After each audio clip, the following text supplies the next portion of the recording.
I'll start first with a little card which kind of shows the journey for everybody, I guess, with TTP, in that it's kind of up and down, and that sometimes it looms larger in your life than at other times.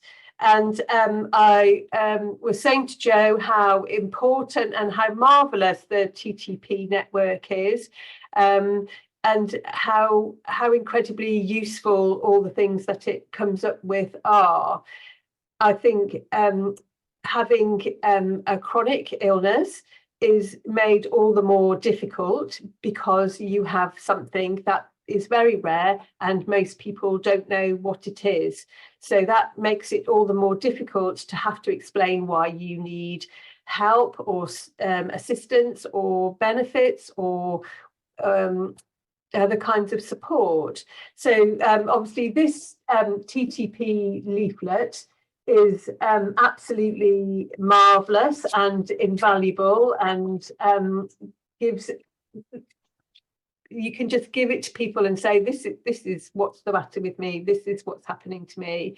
And I often advise people to use it when you're maybe applying for benefits or looking to change your housing, or trying to access things that you require, so that you don't have to keep explaining exactly what's the matter with you, because that's quite difficult. And if you are newly diagnosed or have just had a relapse, actually the last thing you want to do is have to keep explaining to people what the matter is.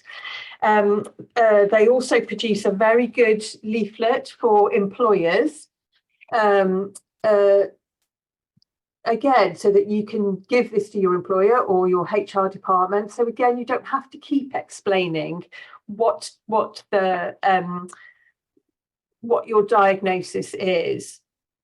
I'm conscious of the fact that there are some people from Europe, and maybe when we get to the end, we can visit how whether these leaflets are also helpful.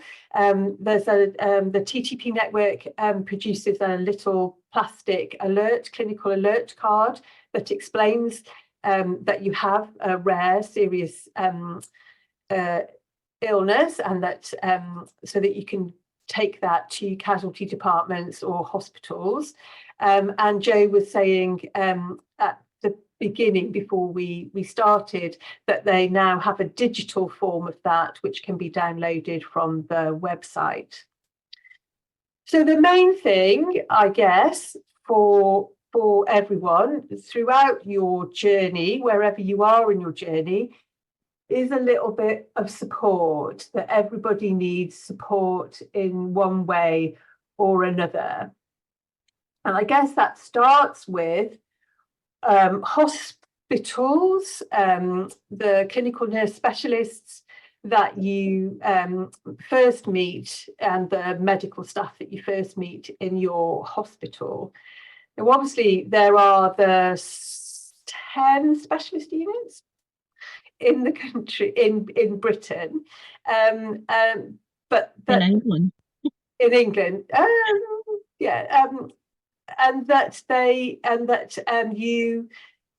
but oftentimes you come from a localised area to this specialist unit, and so you may come. So Bristol covers Cheltenham right down to Cornwall. So you may have to come from Cornwall or surrounding areas and be hospitalised to start off with when you have your first acute episode, and then so you first meet hopefully get the support that you need from the clinical nurse specialists and the medics, but then you have to go back to your local hospital and make a new set of support mechanisms there.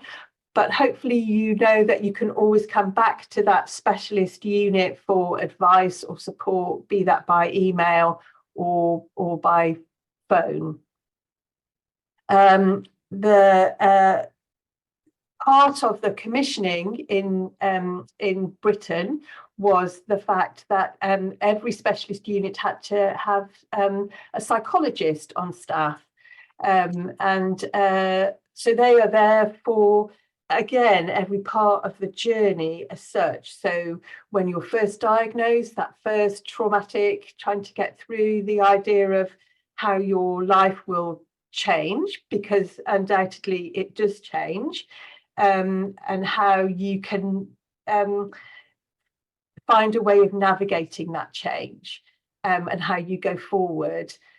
Psychology is there for you if you encounter difficulties throughout the journey, or if you have an acute relapse, or if you just have where you need treatment with rituximab or another of the C1920 medications. The TTP network, obviously, we've just said how marvellous and helpful it is, and I think it is a fantastic source of help and advice and guidance. And there is a Facebook as well. I'm not 100% sure whether that's always a necessarily comfortable thing for people, but you know, it can be a useful, helpful tool. I've also found out in recent days, and to my discredit, I didn't know this, but there is a support group within England. I'm not at all sure about England and Wales, I think, which is called ITU Steps, which is a support group for anybody that's had a period of time in intensive care. For us in Bristol, all patients who come to start acute treatment start off in ITU, so that they can get a big line in and start the PECs. I'm not 100% sure whether that's the same for everybody, but everybody gets in our area gets to go to ITU first, and ITU can be quite a disorientating and uncomfortable experience for people. And so I found out that there are these support groups that don't just support people who've got TTP, but people who've had periods of time in ITU and just need to get rid of that, any kind of uncomfortable feelings that they might have from that experience. So to go on to some other issues that come up with TTP, is problems with sleep and relaxation.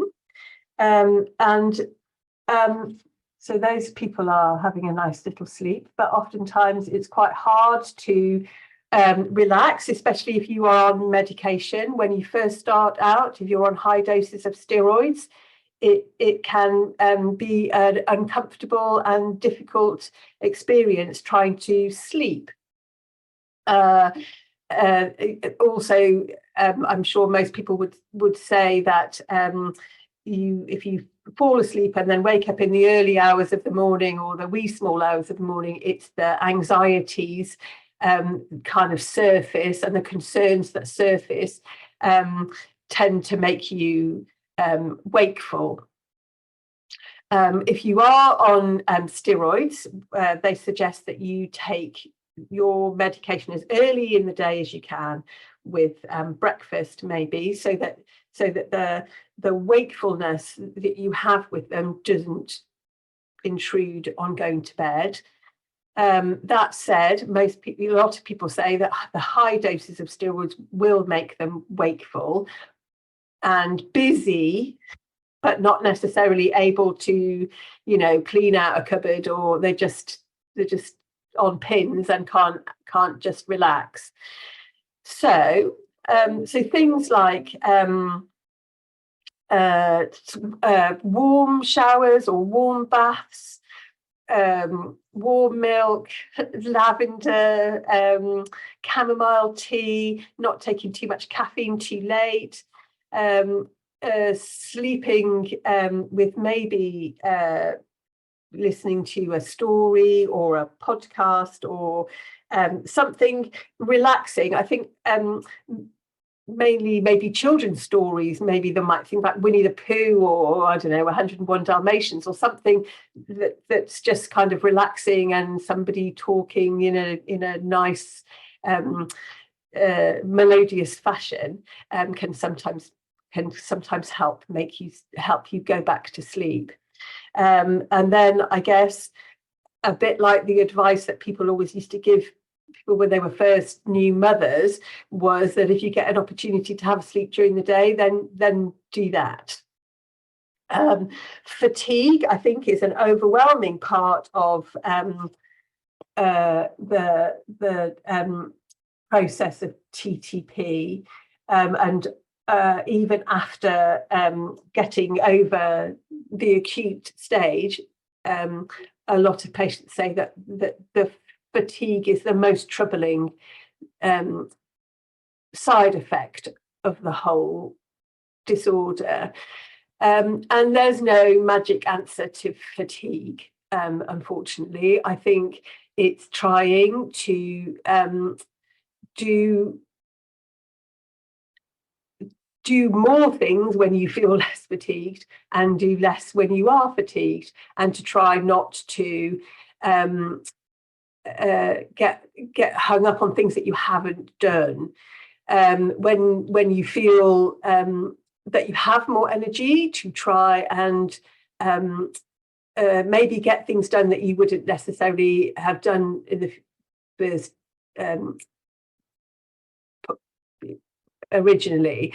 So things like batch cooking maybe is a way of maybe having food or sauces or things prepared in the freezer, so that if you have days where you just don't feel like cooking, or you just can't feel like producing anything, that you have got something that you can back up in the freezer. To try and although it sounds a bit perverse, to go out and then maybe have a walk and try and get some fresh air, even if it's only 10 minutes around the block. Sometimes that helps you feel less exhausted, to try and get some fresh air and enjoy the outdoors. Exercise is a difficult thing, really. So I've got a bit of exercise here. I think we tend to get hung up with the idea of exercise as being, going to the gym, but actually just going for a walk, however long that is, if it's just around the block, or if you're lucky enough to have a bit of green space near you to go and get some fresh air, really helps move everything around. To just walk about for a little while moves everything around. It gets your blood pumping. It helps you your breathing. It helps your gut, your intestines. Walk about a bit outside, walk around the block a bit. It helps your bowels move better if you're going out and having some exercise. Going out and seeing trees and flowers and hearing birds sing can also lift your spirits, and it kind of feels, even though that idea of actually getting up and going out somewhere is hard to do, I think actually going out and exercising is a good thing to do. Swimming, if you can. I'm not a big exponent of gyms, just because I always found them quite dull. But if that's what you like, or an exercise class, there are things like Zumba Gold are quite good. They're less high impact, and they're usually more about toning or they're less impactful and less busy. Again, you can do things at your own pace. And again, you go and you meet up with other people, and that's always another actually really good thing. Holidays. I think it's a good idea to try and get away every now and again. It's sometimes a bit scary after a big diagnosis to take that plunge and go abroad. Again, the TTP network has excellent information about TTP in several different languages, which can be accessed on the website. They also have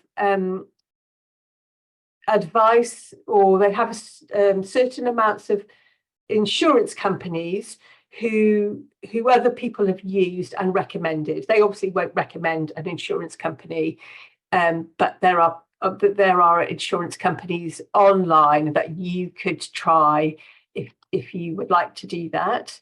I think to go away and have some kind of break, if you're out of that acute stage, is a good and healthy thing to do to help lift you mentally, as well as just getting your confidence back, which a big diagnosis can often knock your confidence and knock your ability to be able to get back into the world, really, which is what you have to do at some point or another, really. Brings me, I guess, to work, and from that point of view, it may well be that you won't necessarily be able to go back to doing exactly what you used to be able to do. And so that's quite a big thing. Work often defines us, and that kind of, we've already had the rug pulled out from under you by having a big diagnosis. So then not to be able to go back and do what you used to do is sometimes quite a hard thing to accept. So to start off with, hospitals should be able to give you a fit note, which is what they call it now, to cover you for time off work. And what you should be looking at is, initially when you're diagnosed, is at least 6 weeks to 8 weeks off work. I always think that a diagnosis of TTP is a bit like being run over by a truck. The emotion of it all, the physicality of it all, the trauma of it all is a bit like being run over by something big and heavy, and nobody would expect you to go back to work if you'd been run over by something big and heavy straight away. So what's important is for you to care for yourself and look for yourself and think, actually, I might have to change how I do things. Not necessarily the fact that you can't ever do those things, but that you might have to change it. So to start off with, just have that breathing space between you and work. The wonderful leaflet for HR, and also a fit note, and then when things have started to calm down, that you don't have to go backwards and forwards to the hospital, or you've had that 4-week period where you've had to have rituximab or obinutuzumab, or again, give yourself a bit of time to recover from that before you go back into the world of work. You might need to change how many hours you do, or the distribution of the hours that you work. And so having dialogue with your bosses is something that you can think about once you're feeling a bit more physically better.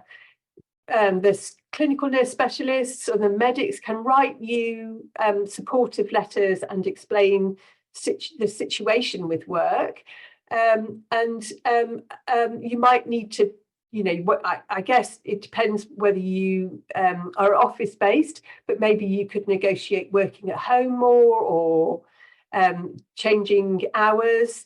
A lot of patients complain of headaches post a TTP diagnosis, which may get better as your recovery goes on, but they may be something that's there for long periods of time which don't go away. So it might be that if you're computer based or you do a lot of work online, that you might need to have a bigger screen so that there's less strain on your eyes, and also blue lens filters, which might help get rid of that glare and those kind of things to stop you getting headaches. It may well be that you won't necessarily be able to go back to full-time work, which obviously is very impactful on paying bills and paying your mortgage, and having to then negotiate the benefit system. Again, I think if you are going to start having issues with money, and you're going to run into problems with paying things like your mortgage or your bills, the time to do it is as soon as possible to contact your mortgage provider or the people that the bills that you have, to say this is going to be an issue. We need to negotiate how we're going to go about this. Citizens Advice are an excellent service, and also again, the CNSs can write you letters of support for the benefit system and for mortgages, your mortgage provider. And again, they're very helpful leaflet that you can, say, okay, so this is what I've got, this is how it affects me, and I am going to have trouble paying or getting into this situation. Benefits are a minefield, and obviously they are going to get more difficult. I can honestly say that never had a great deal of I don't ever feel like I've had a great deal of success with trying to negotiate getting PIP for patients with TTP, and it'd be quite interesting to find out at the end how much success people have had. My son was made redundant in November, and he had to navigate the system, and said, how difficult it must be if you don't have access to a computer or a printer or that kind of thing, or you've never done it before. It's quite difficult to take the plunge into how you go about accessing benefits. I think it's useful to know that libraries often have computers and printers that you can go to. Obviously, I appreciate that if you don't feel well enough to do that, it might well be that you have to get one of the family to try and go through these things and help print off bank statements and things like that, which might be required by the benefit system. I think, with sort of, as I said, asking family or friends for things is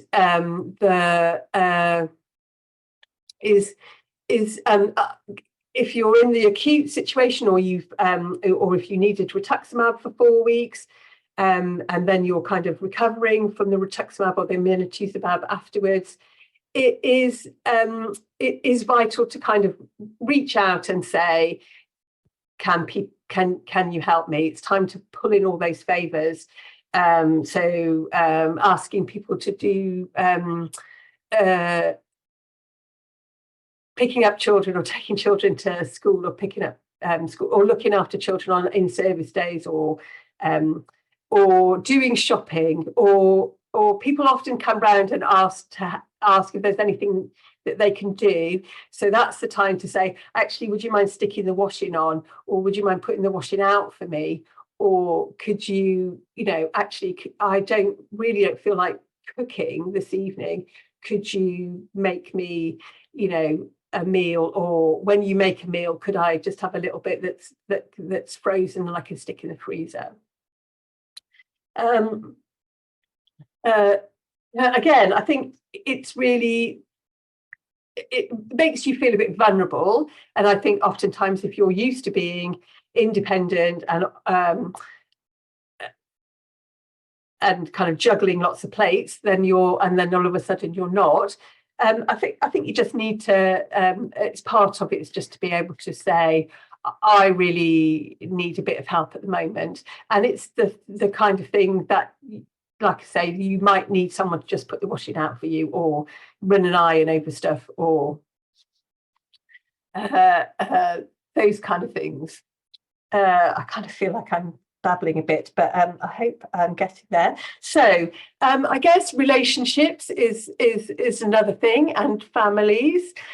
It's often quite hard if you have always been the one that's kind of in charge, or the one who always sorts out the problems, or is always managing to juggle all the plates, to then be in the position where you're not able to juggle the plates and you have to lie down quite a lot, or you can juggle a few plates, but you have to go and lie down for a little while longer.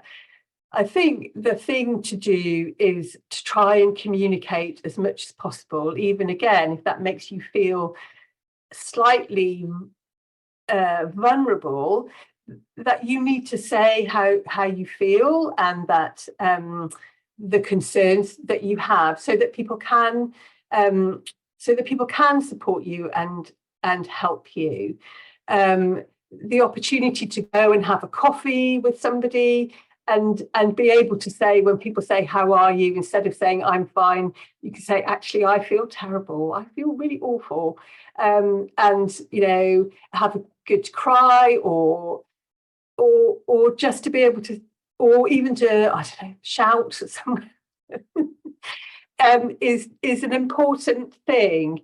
I think if you have children, I think, although depending on what age they are, I think you need to be as honest as you can about what's going on. They often pick up things that they don't really understand, and oftentimes they think that they're in some way responsible for whatever's going on.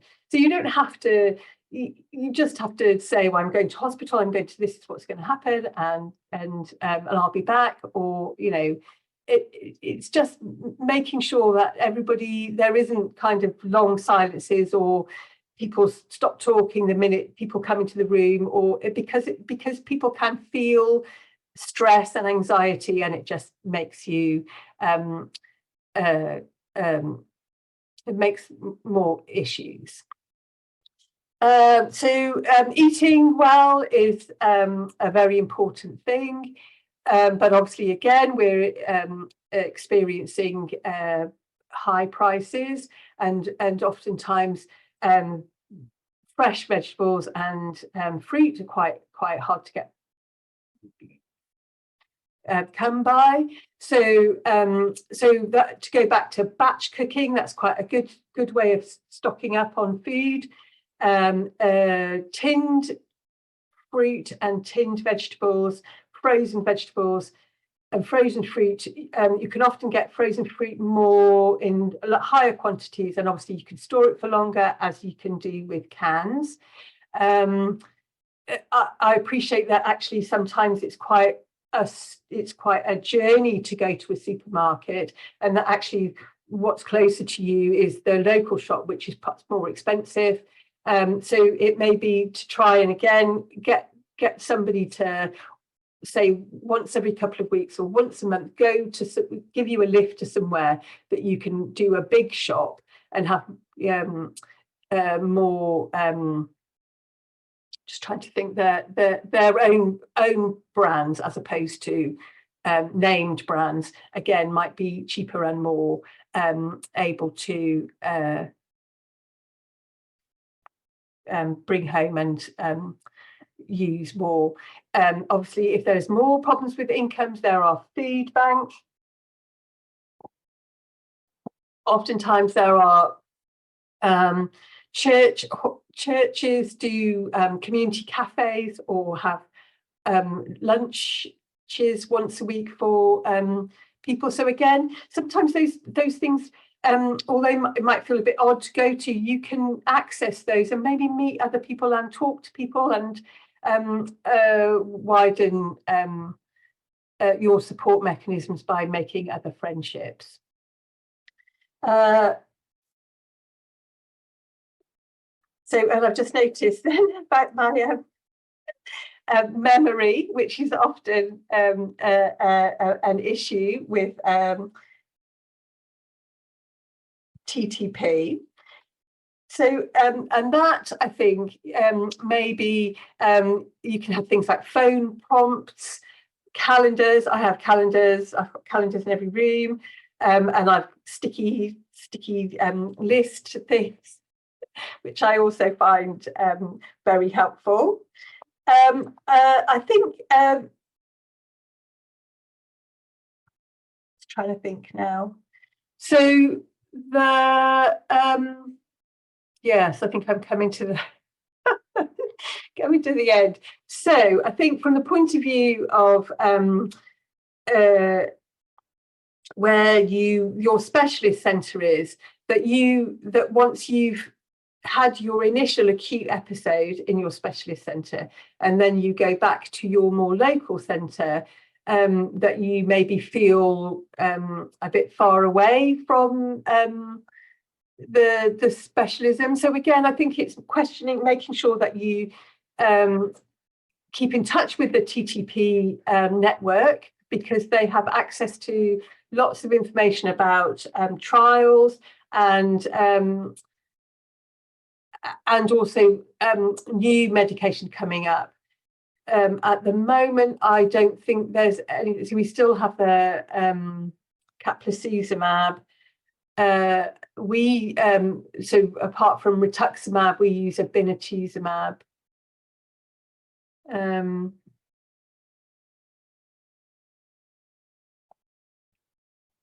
And I think for us, and I'm sure it's probably similar, is that to start off with, you have your bloods done every week, and then that moves out to every fortnight, then every month, and then every 3 months. And I think for the most part, when you're in remission, it is a question of getting your bloods done every 3 months.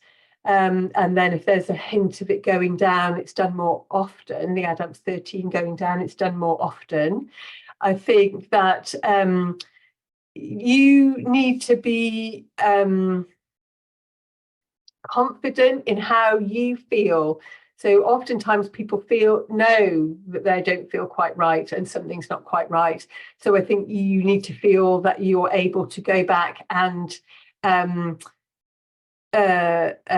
be able to go back and speak to somebody and say, look, actually, I'd quite like my bloods done a bit earlier than the interval that you've suggested.